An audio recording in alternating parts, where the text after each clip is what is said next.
I would like to remind you that for more Microsoft webcasts, you can go to microsoft.com/webcasts. Thanks again for joining us for today's presentation, Windows Communication Foundation. Now it's my pleasure to introduce today's presenter, Glenn Gordon. Glenn, you now have the floor. Great. Thanks for kicking it off for me. And definitely want to welcome everybody. We've got a nice-sized crowd on this webcast today. This webcast is an introduction to Windows Communication Foundation. We're going to introduce some of the basic concepts of it.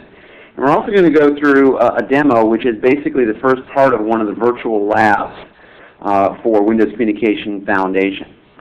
Virtual labs are a great way to learn because you basically log in remotely to a virtual PC session to a remote machine that has all your development tools installed for you. It has sample code installed for you, and as well there's a specific lab manual that you can follow to go through the virtual lab. So this one is one of the basic virtual labs for Windows Communication Foundation, and I'm going to be going through part of the virtual lab today during this webcast. If you've got questions, make sure that you ask those in the Q&A panel. We've got a lot of material to cover, but towards the end of the session, we'll be taking about 5 or 6 minutes to go through the questions that you do have around WCF, which is what we're going to cover today. So we're going to kick off basically, this is pretty straightforward agenda. We're going to talk about what WCF is, what problems it solves from a developer perspective, from a technology perspective. And then we're going to look at the plumbing, how does it work? And then we'll look at the demos, and you'll see how you'd use it and work it in with an application that you may be getting ready to build, or an application you might be considering to build. And then we'll talk about deploying it. And then there'll be most of the session will be on a demo. And then we'll cover a couple of slides with some pointers on configuration and some of the different concepts that are in WCF. But really the purpose of WCF is to replace many of the disparate distributed computing technologies that have been out there for a while. Some are newer than others. Things like .NET remoting, COM or COM+, DCOM, that's been around for a while.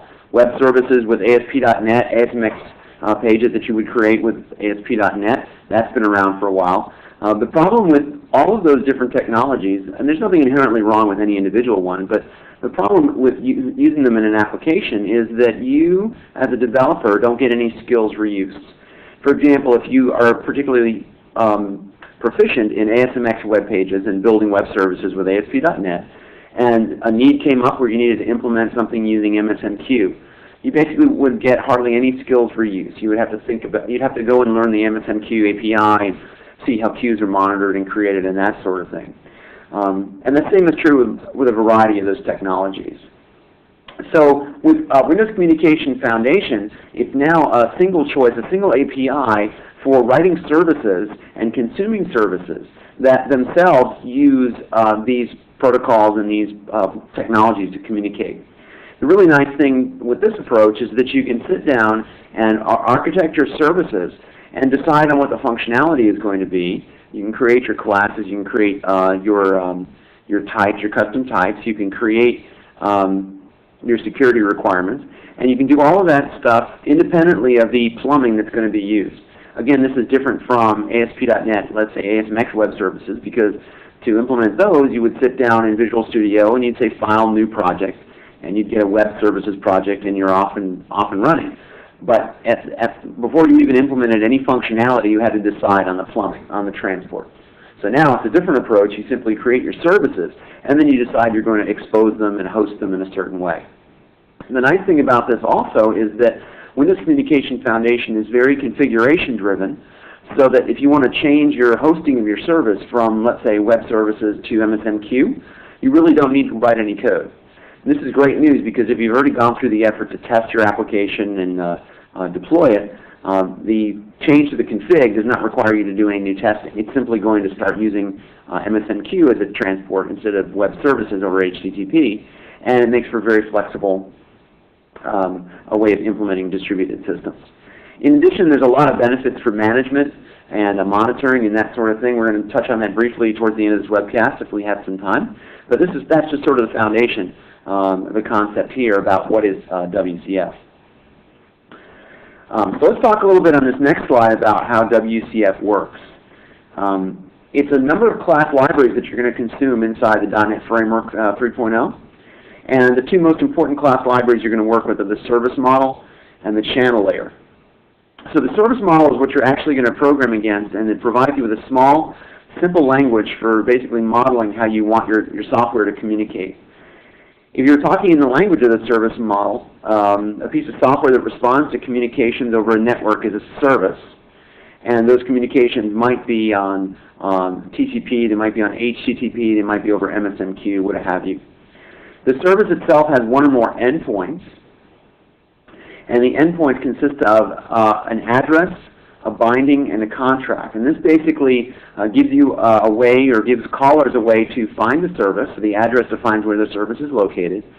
The binding specifies what kind of protocols it's going to use to communicate, whether it's, in the case of HTTP services, you either have basic HTTP binding or bindings that are compatible with the WS star specifications for web services. A lot of times, though, you will see addresses that only have a single binding. For example, MSNQ, actually, no, that had multiple bindings. There's a few out there that have single bindings and some that have multiple bindings. The bindings are also how you can configure how everything works, and we'll look at that in the demo we're about to see. Then you also have contracts. The thing to remember with service model and your endpoints is ABCs, address bindings, and contracts. So the C of that is contracts, and that's actually the messages that services can send and receive. A contract can be as simple as a single string gets returned that has maybe somebody's name or something. Contract can also identify a method that accepts multiple parameters and then returns an instance of a class. Although the instance of the class gets serialized and sent with the message, and it's up to the caller, the client, to take that message and turn it back into another instance. And we'll be talking about that a little bit more as we get more into the concept of proxies. Okay, so that was the service model. Now, the service model also has another element that can be used to define how a piece of software is to communicate, but it's not exposed to a caller, and that's called a behavior. We're going to touch on behaviors a little bit later in the webcast, but behaviors are basically how the code that you write is going to run in response to a message coming in. Some behaviors might be whether there's a single instance of your class to respond to the messages, or another behavior might be that it supports multi-threading or not. And we'll talk more about behaviors a little bit later on. And once you've defined your address bindings and contracts in your endpoint for your service model, those are described in metadata, and usually it's done in the form of Web Services Description Language, or WSDL. If you've had any exposure to ASP.NET Web Services with ASMX, you probably have seen WSDL and the fact that when you present WSDL from a service, that's used by a client or a developer to figure out how they can interact with the service. Now there are tools out there, they're built into WCF, to read the WSDL that comes off of a service and automatically build a proxy class. That's in fact one of the easiest ways to program against WCF services, regardless of the transport, whether it's TCP or HTTP or whatever it is. You examine, on the client side, you examine the WSDL that's coming off the service, and you use that to build a proxy class. And when you program against the proxy class, you're not really dealing with messages and SOAP envelopes and other things that make up services. You're actually just dealing with functions and instances of classes and parameters and things like that. Makes it much easier to program against. We'll see some example in the demo of how you can take the WSDL that comes off a service that's returned by a service and build a proxy class around that and then program against that. So those are the pieces that make up basically how WCF works. And again, most of the time when you're working with it, you're going to create your services and expose them using WCF configuration, and then you will write a client that uses the WSDL from that service, builds a proxy class, and then you're going to program against that proxy class, which will in turn invoke the appropriate service. So how would you actually use this in an application? Well, it's very straightforward. There's a couple of things you need to consider. First of all, you have to create the service contract. The service contract is what's going to ultimately be exposed to the caller, and it tells the callers and the client what your service does and what they need to send it and what they can expect to come back. Now you create a service contract by writing an interface. Within this interface, you define what your methods are going to be, and then you decorate the interface with attributes. You decorate the interface itself with a service contract attribute, and then you decorate the methods, or the function calls, if you will, inside the interface with a operation contract. Now when you run this then as a service, WCF will use the information in the attributes to figure out how to host the service, how to tell callers they can communicate with it, and so on. Now this is a little bit different experience if you've not used interfaces before. Most people, when they program in .NET, they'll immediately sit down and write a class, write in some methods and things like that. One of the advantages of using the interface is that the interface itself defines the contract, but you might have multiple classes that implement the interface in different ways. And depending on how you're going to host it or respond to the calls coming in, you may want to choose a different service. As long as it implements the interface that you've decorated as described as a contract, everything's going to be fine. So once you've defined the service contract as an interface, then you create instances of, or rather you create class definitions that implement that interface. Now on the actual classes themselves, you don't have to put any kind of contract attributes. Instead, for that particular implementation, you would then optionally decorate it with a service behavior class.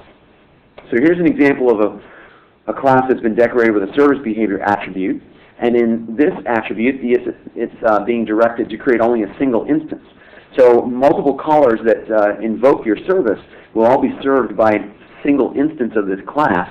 And WCF itself will be responsible for spinning up the instance of the class and then directing calls as they come in to that object. So these two things work in conjunction with each other, the interface that you create and the implementation of the interface, which is actually your functionality.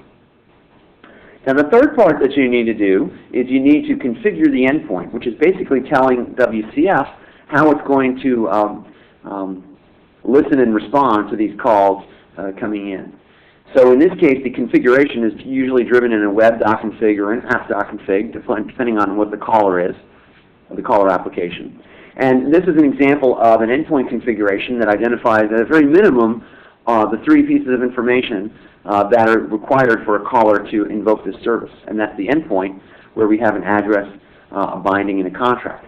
The address would be my address. The binding in this case is net TCP binding, which is one of the transports.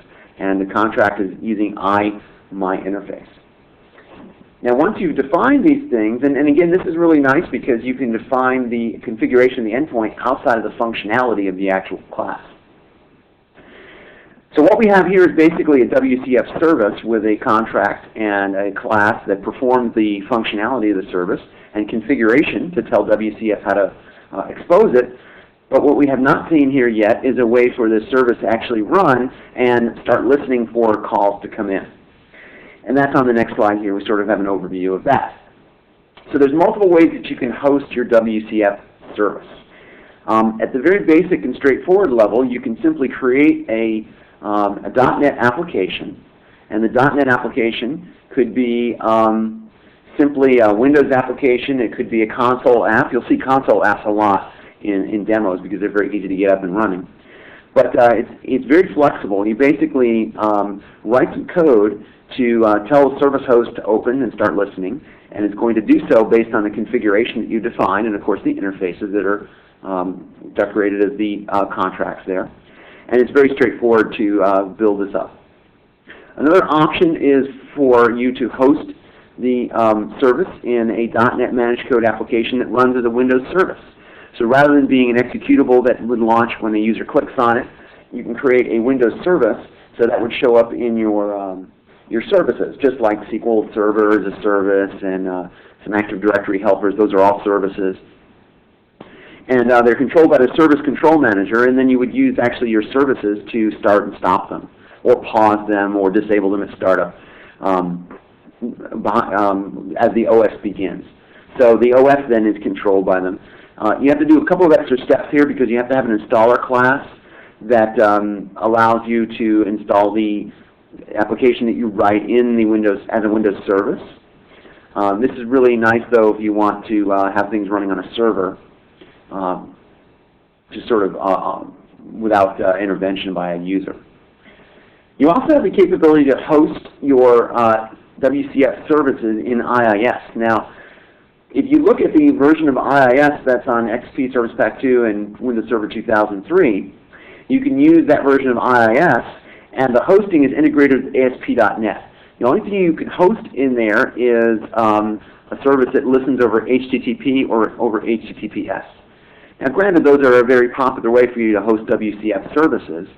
And the advantage of hosting in IIS, as opposed to writing your own host, is that IIS has a lot of advantages for scalability, like process recycling, the ability to shut down an idle. Health monitoring is a key in IIS, and things like that. So if you're going to host your WCF services and they're going to listen over HTTP, which is also a really good way to get interoperability with older versions of .NET applications that used to use ASMX but can now use WCF services, or can consume them rather, over HTTP. Or if you have interoperability scenarios where you want to write, let's say, a client in a Java app, and you want to have that consume a web service over HTTP, you can absolutely do that, because the web services exposed by WCF are basically built around open standards.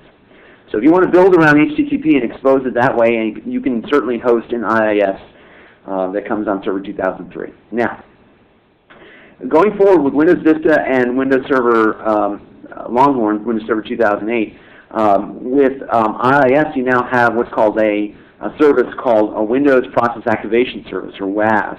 And this will allow you to deploy and host your WCF service regardless of the transport that's used to create it. So if you want to host a TCP service or named pipes or MSMQ or something like that, you can use IIS on Vista or Longhorn, and you'll be able to host your service that way and have it listen on those channels. And again, then that lets you take advantage of the scalability features of IIS. This way you don't have to do your own host. So I think it's a really good option to consider in the future.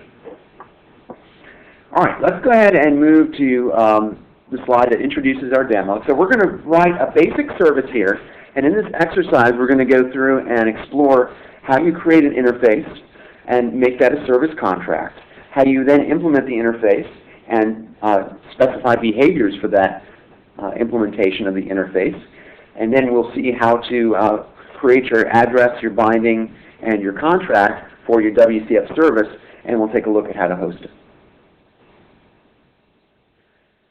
So this is a virtual PC here that has a sample application called Dinner Now. Dinner Now is a very robust application. It's got lots of different pieces that illustrate quite a few Microsoft technologies.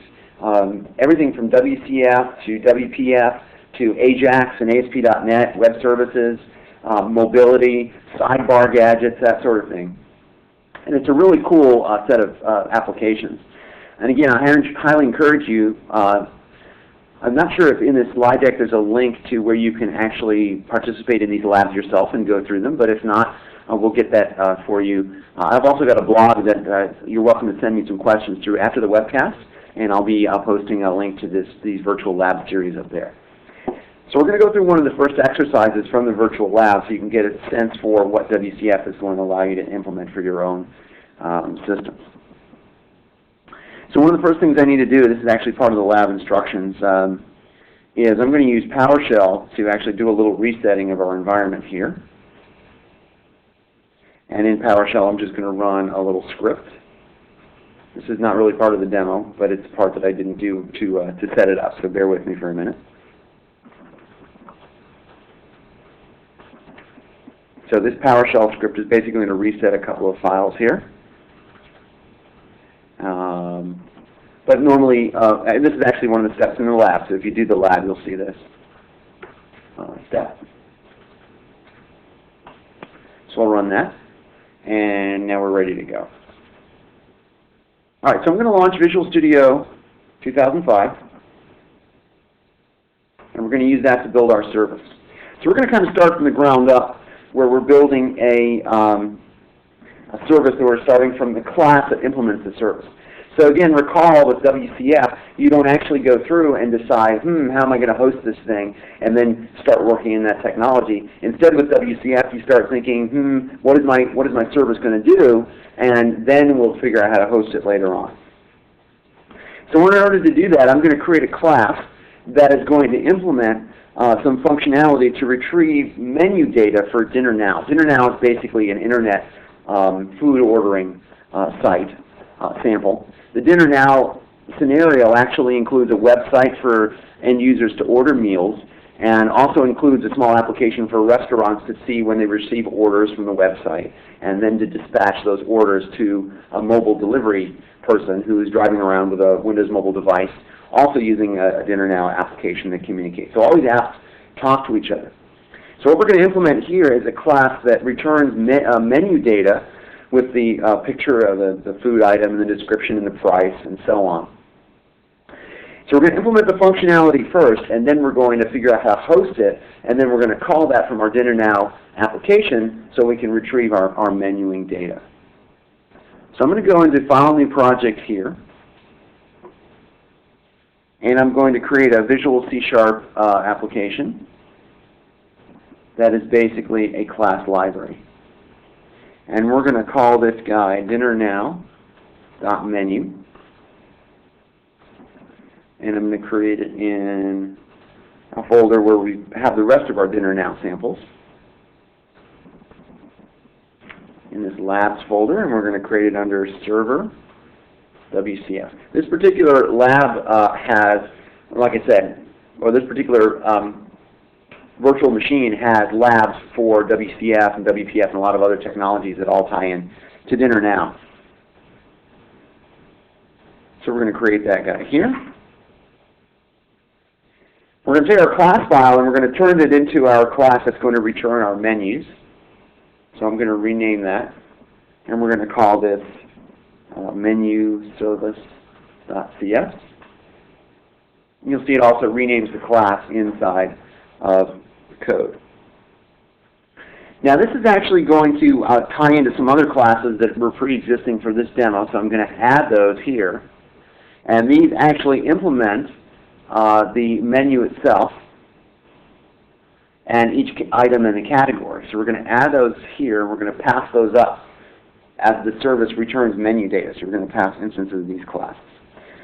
Now some of these classes are already set up to be WCF services and data as well. So we're going to build a smaller class here and then put it all together into one service for people to consume using WCF. Now, in order to take this class and enable it for WCF, I'm going to right-click on the project and I'm going to choose Add Reference. And the reference I need to add here are, there's a couple of them. First, we need system.configuration. We need system.runtime.serialization to enable us to serialize our messages to be returned from WCF, and then system.serviceModel. So we'll add those references to our class project here. And then inside of our class, we're going to bring in a reference to the namespace. So we'll say using system.runtime.serialization.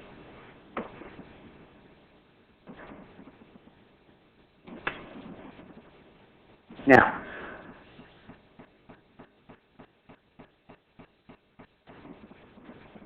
what we're going to do here is create our class. Actually, this is the service we're going to use to expose later on. But let's look at the menu class we brought in. And the menu class itself is what we would return. We're going to actually return a menu class that has a collection of categories and individual items, and that's going to be displayed in the website. And this particular menu class, we need to tell the callers when they access the menu service to expect a menu class to come back. So we're going to do what's called create a data contract. Data contracts is basically a way to define your serialization And if we had a service here that returned just a string, we wouldn't need a data contract because that's a very simple type. However, our menu service is going to return a menu which is full of categories and full of items, and in order to explain to callers, or rather in order for callers to understand what the structure is of a menu class, we need to make that what's called a data contract for WCF.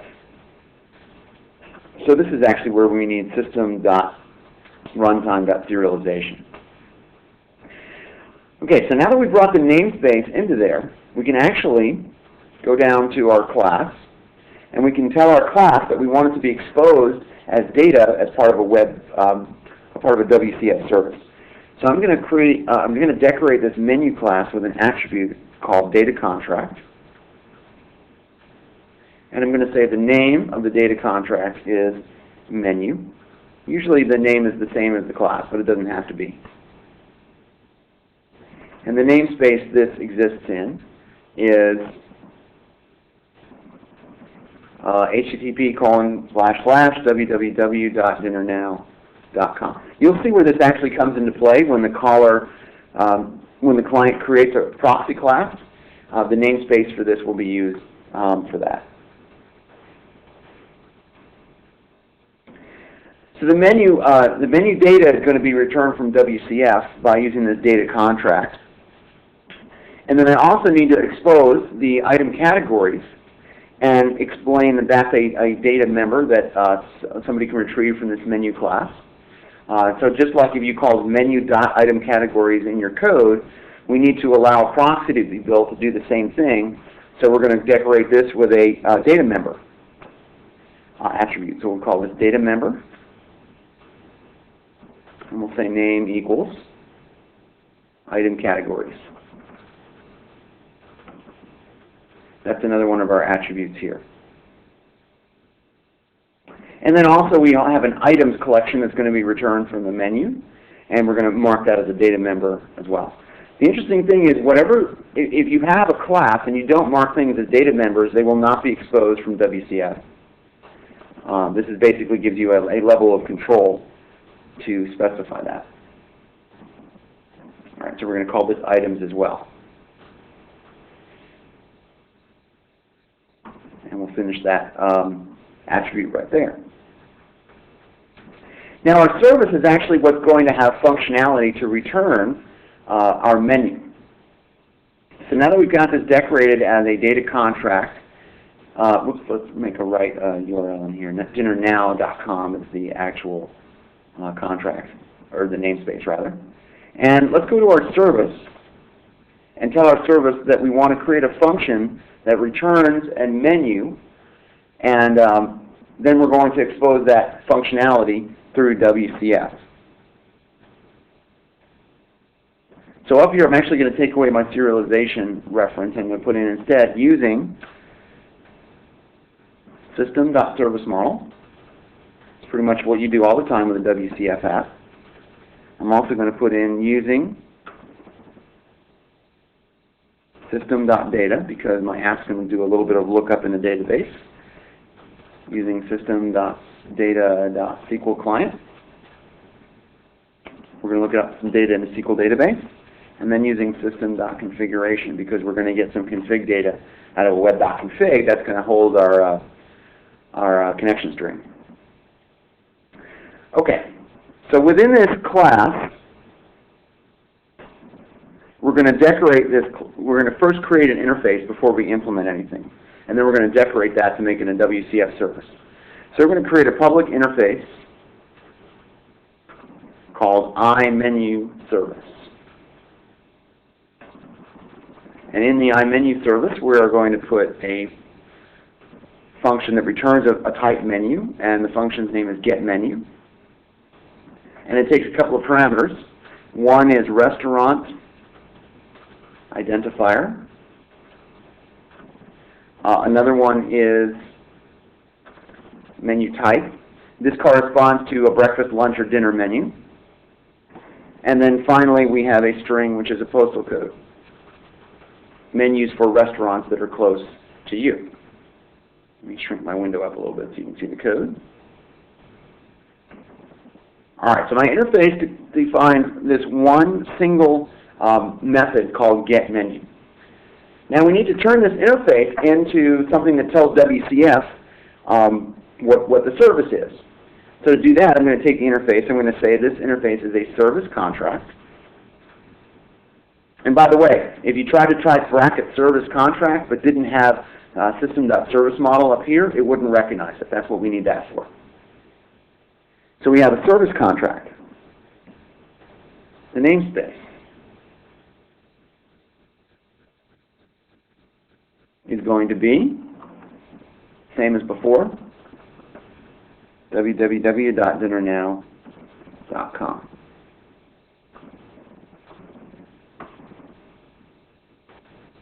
So that is our actual service that WCF is going to be ready to host.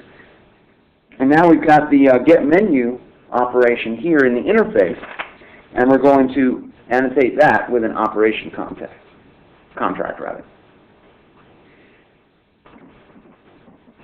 So that is basically going to give WCF enough information to, on the fly, create a service for us. And we don't have any information on what to host it yet as far as the transport and the protocol and that sort of thing, but we worry about that later with WCF. First, we're just defining that, hey, this is going to be a service contract called a menu service, and the operation contract is going to be getMenu. All right, now we've got the menu service down here that we're going to implement the interface iMenu service.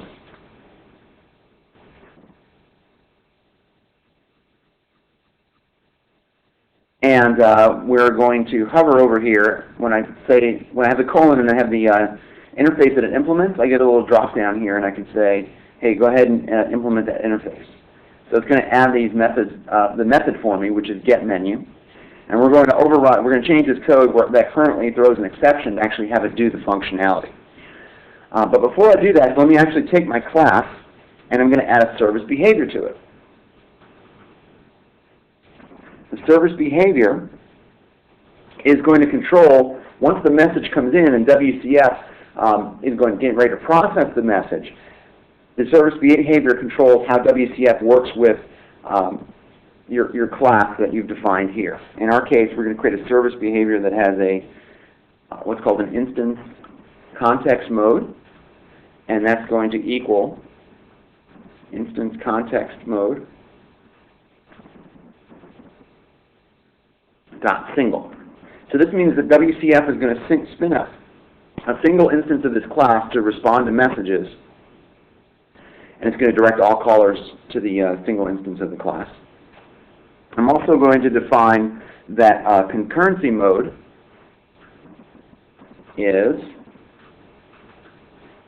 concurrency mode dot, and we're going to call this multiple. So it's going to make the service instant multi-threaded. I'll go ahead and put this on 2 lines so you can see it a little clearer. So that attribute is not about the contract that callers are going to see. That's purely about the behavior within the WCF runtime for the class that you're creating. Okay, now I've got my getMenu in here, and I need to write code to actually talk to the database to get the menu instance and return it. But I'm not going to actually type all the code out. I'm going to use a snippet that's created. This is actually part of the lab as well. And I'm going to put this code in here. And we're not going to walk through it, but it's basically doing a SQL statement, select statement, and then populating some objects. And way down at the bottom, you'll see that it's got return, where it returns the menu that it created. So since this returns a menu, that's actually what it does as a result of the WCF service being invoked. So let's go ahead and build this. And it looks good. We don't have any errors in our code. Okay, so we've got the contract defined. We know that there's a service here that's going to be running eventually that's going to have a method called getMenu that's going to return a menu type. And the callers are going to figure out how to work with that. Now let's go ahead now and start configuring and hosting the service. So we're going to take our newly created service and we're going to host it not in a .NET application we're going to write from scratch, but we're going to host this in our particular scenario as an HTTP service running under IIS. Now to do that, we need to change a couple of things. First of all, I need to go into the project, properties, and I need to change where the build is. So when it builds the DLL and so on, where we want that to live. So I'm going to go into the build menu here. I can actually close this window, I don't need that. I'm going to go in the output path and change that to bin. So when we build this into the bin folder for IIS, this is where the DLLs are expected from IIS. So we'll save the project there, and now we'll do a build to put it in that new location. Another thing we need to do is basically give an endpoint as a physical file, as an actual file for IIS to expose it. You know, when you call into IIS, you're typically browsing to a file. The file might end in .html or .aspx when you browse in with an internet browser. In our case, when you browse in with an internet browser or a client invokes a service, you need a page for them to go to, a file for them to go to. And that's typically done in WCF with a .svc file that identifies a service from WCF. If you were doing web services before in ASP.NET, it is like creating an ASMX page for web services to be sort of like the ending point for it. So in our case, we're going to create a .svc file, and that's going to be the file that exposes our service through IIS. So I'm going to add a new item to my project here. And the item is going to be called, it's just going to be a text file. And we're going to call this text file menu service.svc. And there's only one line of code that you need to put in here that basically tells IIS where the functionality for your service lives. And we're going to create that in here by typing in the tag service host.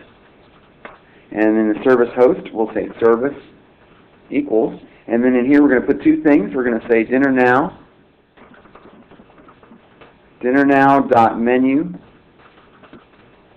service, which is the class. And then it lives in dinnernow.menu. And there's an implied .dll after it. We don't actually have to put that. That's where the actual code lives. So here's our service file, and we're going to be using this later on. We're going to have to remember to come to menuservice.svc in order to access the service and basically call it. But this service is not going to host anything yet because we haven't told it how specifically we want the service to be hosted. And that's the purpose of a config file we're about to add. So let me close this config file here, the service file here. And we're going to add a web.config. So here's a web configuration file, web.config. Now in this web.config, since we're hosting in an IIS, and this actually already has a reference to Ajax, which is what's used in the DinnerNow demo. We just need to remove this actual module that's added in this default web.config. We don't actually need that now for this particular demo, so we're going to delete that. We also need to go into the connection strings and actually give it our connection string to connect to the database. So we will do that. Add name equals DinnerNow. That's the name of our connection string. And we'll put it in here that our connection string is data source equals DinnerNow.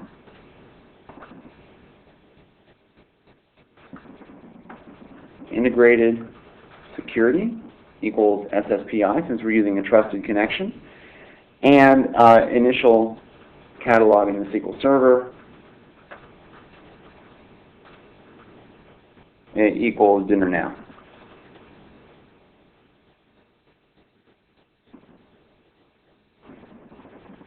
All right.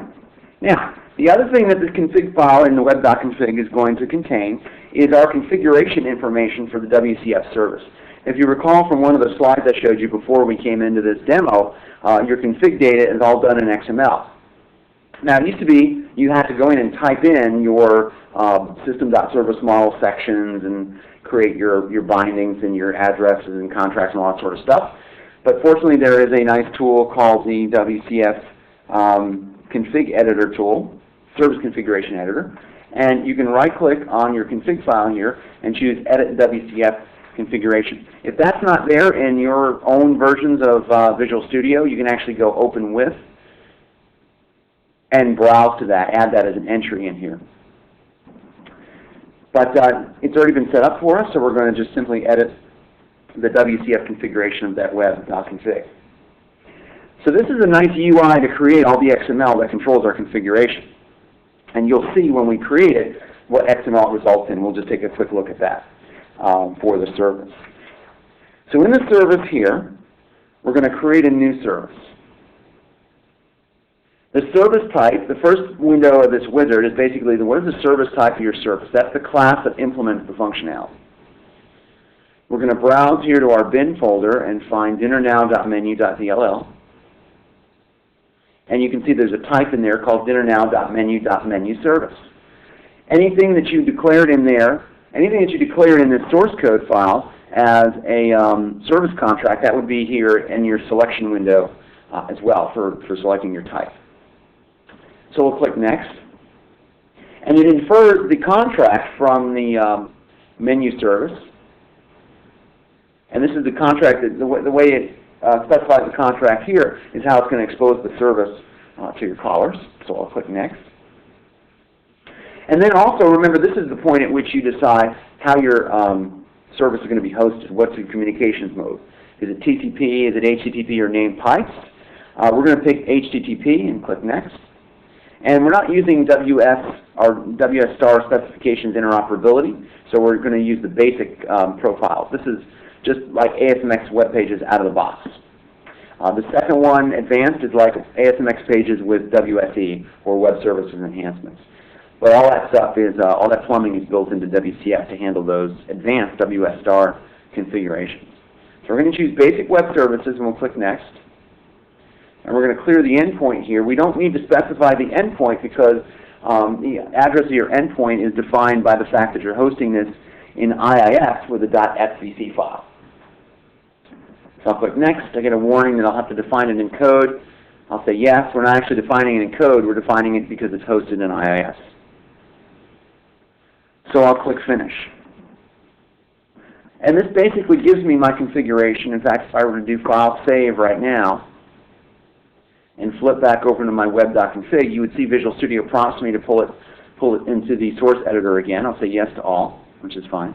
And you'll see down here I have a system.service model section that has a service name called dinnernow.menu.menuService, and it defines the address, the binding, and the contract. Now we also can work with binding configurations. This is a way to set how the bindings work. Right now, out of the box, we're not going to be able to point clients to this service, to the WSDL description language, to build a proxy, because by default, the description is turned off.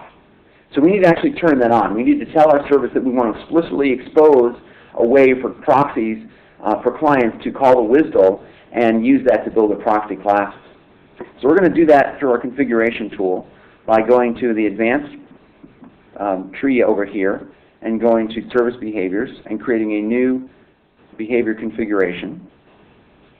And this is going to be called a metadata behavior. And we're going to add service.metadata as an element. This is basically going to say when you expose this service over HTTP, also expose the metadata. So this is called metadata behavior here. We need to go back up to our service finally and say the configuration is our metadata behavior. I'll save this. Go back to my config and you'll see we've added some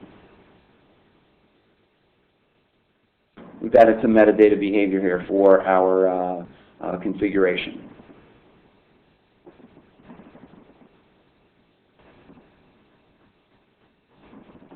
Okay.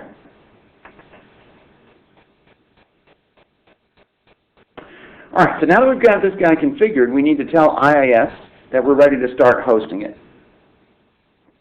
So we'll go to IIS, launch the console for that.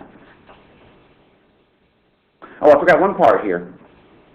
We need to actually take our configuration and tell it we want to expose that metadata. So let me go back into the Edit WCF configuration.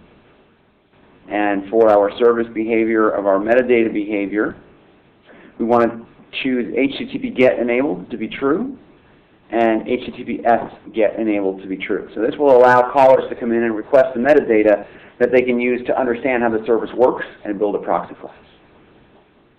I'll save the changes. And you'll see now we have metadata behavior that we want over HTTP GET and HTTPS GET. So those are enabled there. Good. All right, so let's go into IIS, and we're going to go down to Default Website. And I'm going to choose Add Application. We're going to add an application that is basically our Dinner Now menu. That's the alias. That'll be the virtual directory. And the physical path is on our C Dinner Now labs, where we've been working all day, or at least for the past 48 minutes. Server, WCF,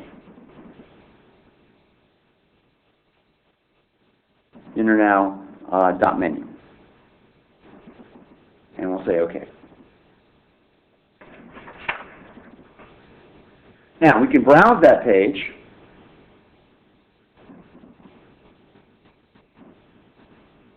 We can browse that SVC page, and we should get our metadata in the form of WSDL.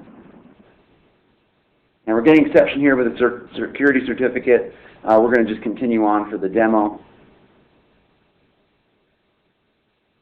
And there is our page that is basically saying our service is ready to go. And let's take a look at what it gives us. So here's the metadata for the WSDL. Basically, this is XML that describes how to build a proxy class to invoke the service. There's also a hint here that tells you to use serviceutil.exe to build a proxy class, and also how you'll call the proxy class in C# or Visual Basic. So let's use serviceutil to add our proxy class to our Dinner Now application that already exists. So I'm going to open a command prompt, and I'm going to go to a folder that has our web application already in it, that we're going to add the proxy class so that our web application is now going to be able to call this menu. So we're going to go into Labs,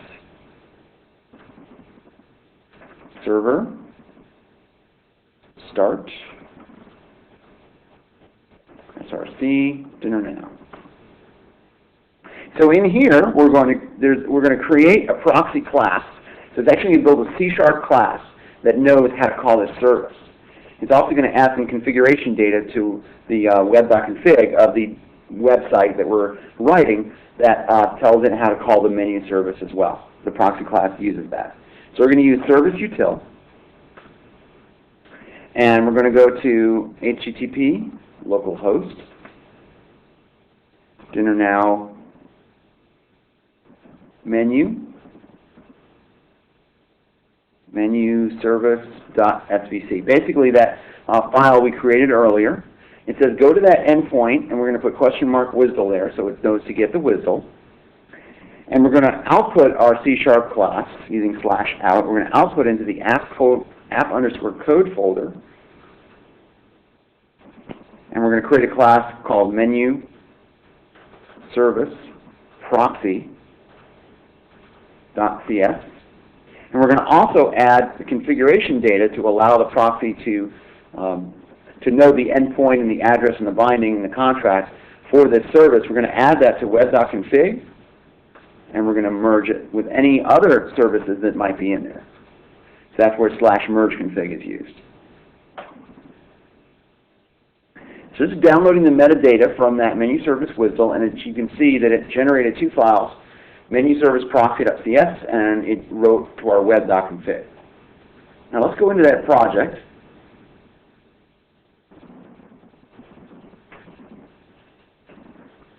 And this project is in Dinner Now, Labs, Server, Start, SRC, and this is the Dinner Now-Web solution.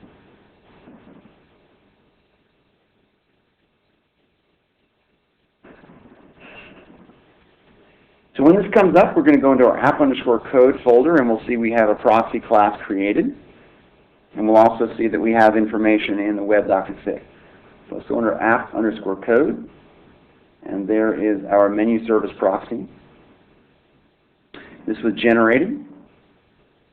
You can see there's where the namespace is used off the WSDL, which came from our WCF service that we decorated.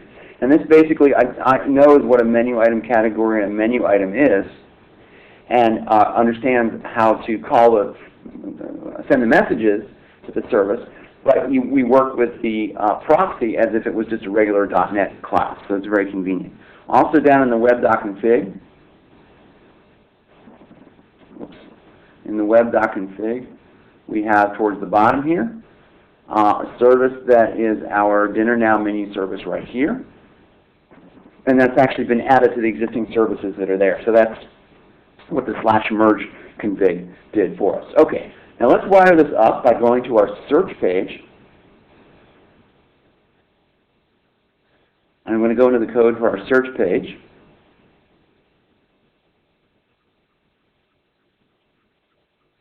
And we're going to add a method that calls the proxy class. Now I have a snippet that does that. That's part of the demo as well.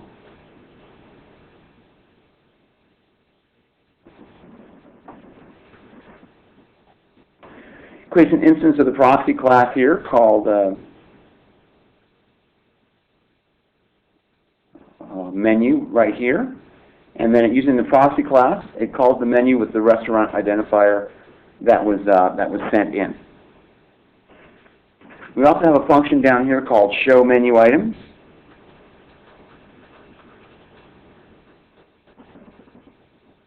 Has no code in it now. And we're going to put in our snippet here.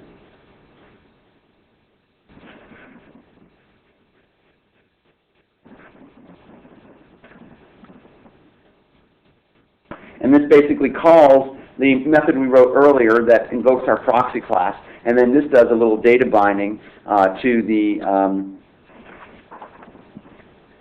menu item list that's on the web page. Now the last thing we need to do is first we need to build this thing.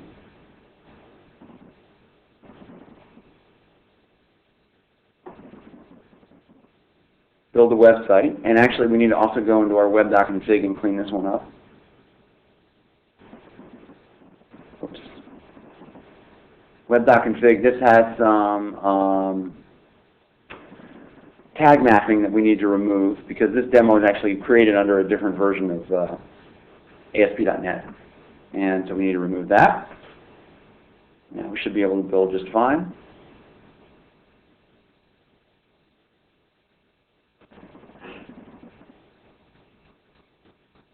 All right, so that's all good to go. And the last thing we need to do is start up our services that are the other supporting services for Dinner Now.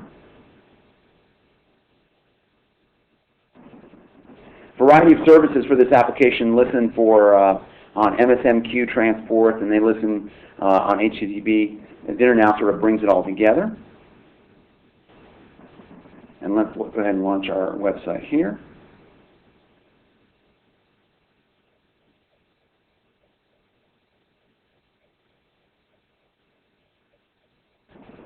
And so here, if we put in some data, we should be able to search our menu.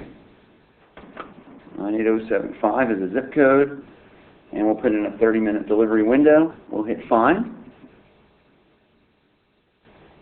Click on Northwind, and this is the point where it's calling the service we created to come back with our menu data. So this menu data right here with the muffins and the smoothie and so on, this was returned by our service call. Okay, let's go ahead and go back to our slides. And I said we'd leave a couple of minutes for questions. Now, There's a set of slides through here that we're not going to really have time to get to in the webcast, and they are in there for your information. They deal with configuration, bindings, addresses, contracts, security, and so on. You're welcome to look through those at your leisure. The exercises that go along with that correspond to the virtual lab, so you can try that on your own. That's probably one of the best ways you could possibly learn is the virtual lab right in front of your face. With the lab manual there, you're actually going through and you can explore what changes you make, how they impact WCF and the code you're working on, and so on. So let me take a quick look at the question queue and see if there's any out here we can answer, and then that'll probably bring us up to the top of the hour when we'll be done. Okay, so there's a question here, how is an interface different from the simple class method? Is a single interface implemented differently in different classes?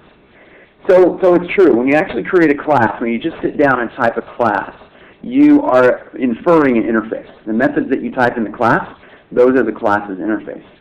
But you actually can go in and decorate a class with a service contract, an operation contract, but that loses some functionality because you can decorate your service contract and on an interface and put that in one assembly, one DLL, and then you can implement that interface in a second DLL.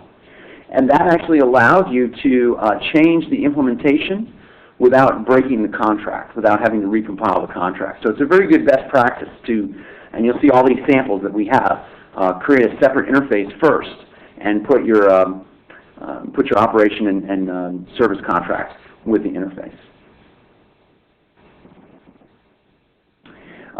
There's a question here, if you're interested in finding publicly available services that offer data that can be consumed by a WCF application, what keywords help you locate such services? I'm not really sure if there's particular keywords. If you think about the services you can consume, WCF basically out on the internet can consume publicly available services that are just web services. So anything that implements web services, whether it's things like Amazon or Windows Live or things like that, you'll be able to consume those with WCF. It's not specifically that those are WCF services, but you'll be able to consume them because they are exposed over HTTP. DinnerNow.com is a website on the net.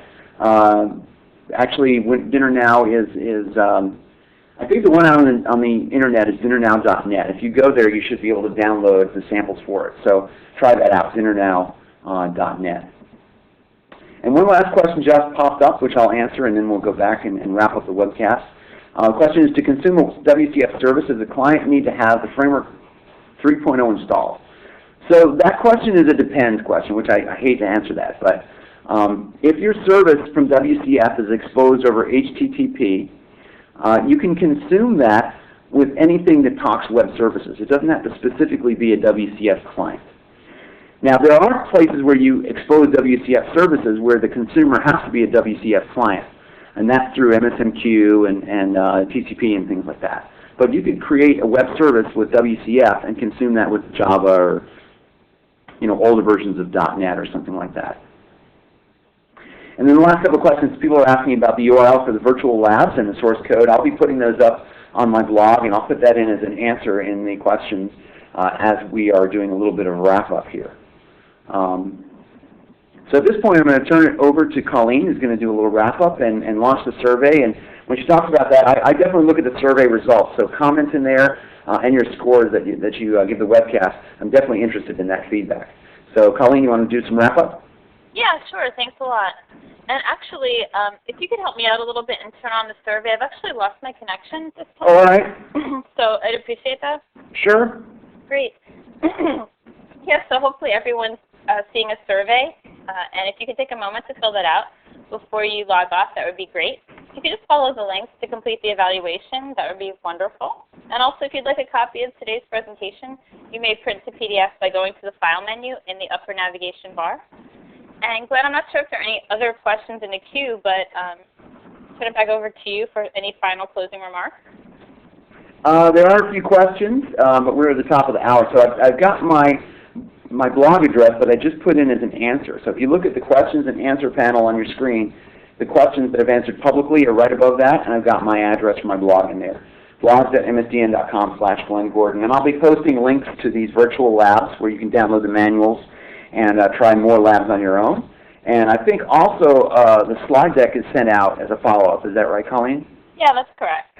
Okay, so they can either do a print to PDF or they can do a follow-up.